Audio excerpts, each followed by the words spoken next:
नमस्कार दर्शक बंधु जय Jagannath welcome back to my channel मु सुनाराम। आज मु आपण माननकु पीएम किसान टंका केबे मिलिबो ताहा जणैबाकु जाउछि। वर्तमान मु रास्ता रे अछि पाख जनसेवा केंद्र चेक कर सारिला परे आपण माननकु जणैबी। पाखरे अछि जनसेवा केंद्र सेति पय मु चली चली जाउछि। पाखे आसिलाणी जनसेवा केंद्र पहुंची जाउछि आ टिके रहिला रास्ता पहुंचीबा पर्यंत आपण माने अपेक्षा करंतु।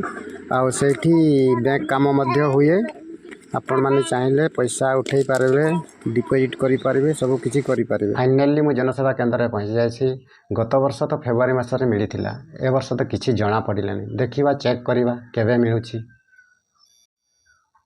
हाँ दर्शक बंधु सरकार घोषणा करिसंती 27/2/2024 मंगलवार दिन पीएम किसान टंका मिलिबाकू जाउछि।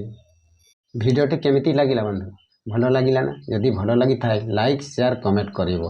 Okay bye bye.